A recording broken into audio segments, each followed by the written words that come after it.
না না মানে ওরা কি সারা রাত নাচ গান করবে নাকি আর তুমি দাঁড়িয়ে দাঁড়িয়ে সেটা দেখবে? শুধু কি তাই খুড়িমা, ঠাকুমার মুখের ওপর কথা বলছে, সাহস কত! না পিসি ঠাকুমা, আমি শুধু বলছিলাম যে এনারা এসেছেন, এত নাচ গান করেছেন, শুধু মুখে ফিরে যাবেন? কিছু যদি খেয়ে যান। মা গো মা, হ্যাঁ ও তোমার বউয়ের তো দেখি বাড়িতে আইসাই একেবারে রানী হইবার সব। মা গো, শাশুড়িরা এখন আছে, তার উপরে আমি আছি, নারায়ণের মা আছে। ও মা, সবাইকে সাইরা ওই রানী হইব? স্যা কি কাণ্ডই না ঘটছে গো। অপরাধ নেবেন না পিসি ঠাকুমা। যে নাটোরের দায়িত্ব নিয়েছে এইটুকু দায়িত্ব তো তারও বর্তায়, তাই না?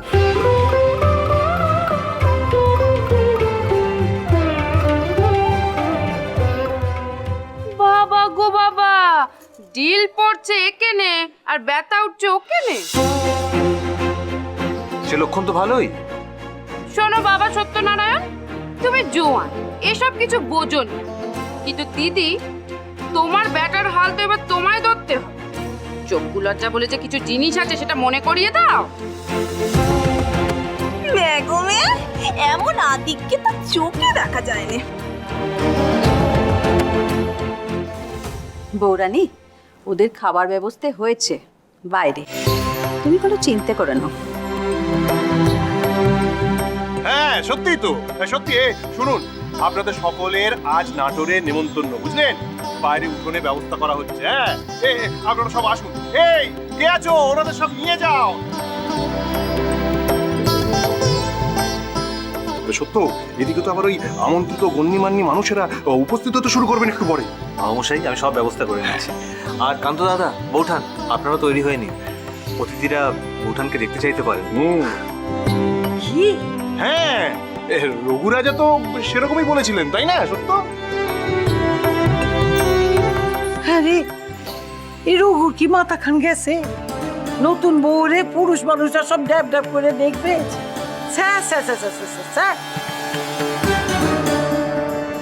দিদি, নাটোরের রাজরানীর সঙ্গে কি অন্য সকলের তুলনা চলে?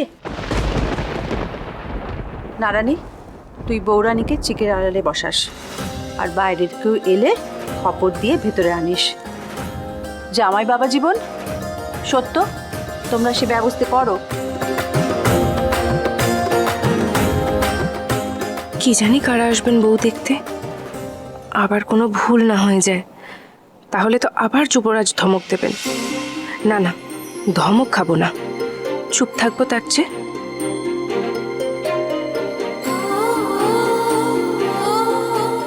হে মা ভবানী, আমাকে রক্ষে করো মা, আর যেন কোনো ভুল ভ্রান্তি না করে ফেলি। অতিথিরা সব আসা শুরু করেছেন? আগে হ্যাঁ রাজামশাই, এইবার একে একে এসে পড়বেন। বেশ, তাদের যথার্থ অভ্যর্থনার জন্য নাটোর তৈরি তো দেওয়ান মশাই? গোলাপ জল আর পুষ্পবৃষ্টির ব্যবস্থা হয়েছে রঘুরাজ।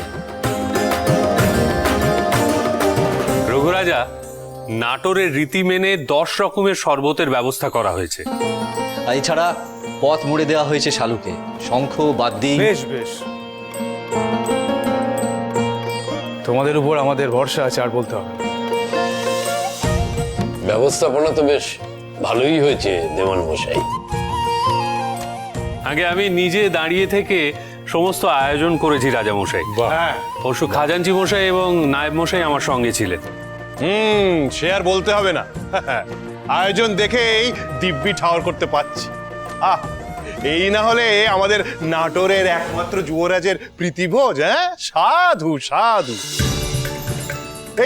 এই তো কিছুক্ষণ আগে সঙ্গের গানও হলো, অনুষ্ঠান, নাচ গানও, এলাহি ব্যাপার।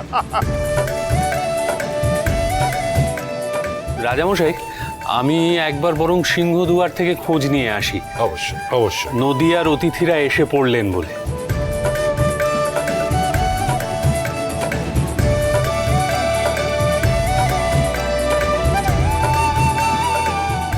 এত আয়োজন, আড়ম্বর, দেখছো দাদা? দেখছি সত্য, কিন্তু তোর বউঠানের মান পড়েছে নাকি তার খোঁজ নিয়েছিস? দাদা গো, তুমি যে অন্তরে অন্তরে এমন প্রেমিক মানুষ, তোমার বিয়ে না হলে জানতে পারতাম না। দেখ সত্য, একটা আনন্দ অনুষ্ঠান এরকম ঠোঁট উল্টে ঘোরা একেবারে উচিত নয়, তাই তোকে খোঁজ নিতে বললাম। হ্যাঁ, সে কি আর আমি জানি না? তোমার সাদা মনে কাদা নেই। জানি জানি, সবই জানি, কিন্তু তুমি যা জানো না তা হলো অমন কটমট করে দেখলে কারো অভিমান ভাঙে না। তা ভাই সত্য, এই বিষয়ে দেখছি তোমার অনেক জ্ঞান। দাদা, একবারে ছোট ভাইয়ের কথা শুনে দেখোই না, না হয় এই গম্ভীর মুখটা একটু নরম করলে, না হয় একবার মিষ্টি করে তাকালে, তারপর দেখো না মান অভিমানের বাঁধ ভাঙে কি না।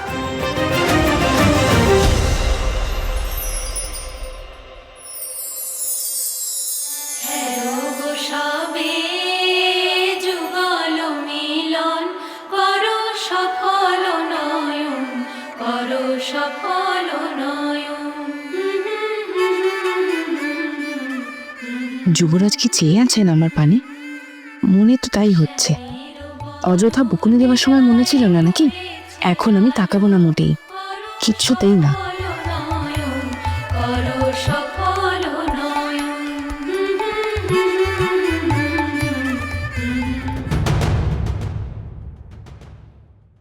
দেবীপ্রসাদকে তো কোথাও দেখছি না বিষ্ণু।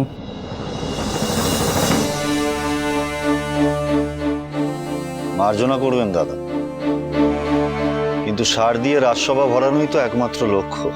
আজ নয় বিষ্ণু, এটা ছাতিনার অনুষ্ঠান নয়, নাটোরের অনুষ্ঠান।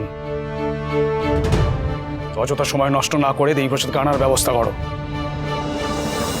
আজ্ঞে।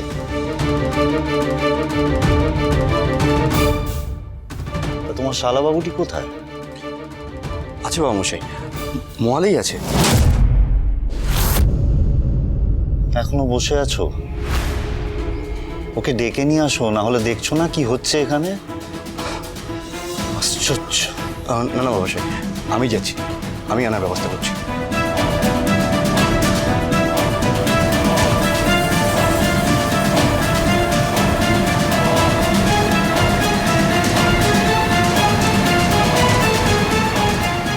সত্যই তো সকলে আইতাছেন, এর মধ্যে পেশাদ গেল কই? কি কি কি কইলেন? আমার স্বামী গেলেন তো, ঠিক নিয়ে আসবেন। আর তাছাড়া আমার পেশাদের জ্ঞানের নারী টনটন, মন সায় দিক আর নারী, সে একটু পরে ঠিকই চলে আসবে। কিন্তু পিসিমা পেশাদ ঠাকুরপো এখন আসবেন কি করে?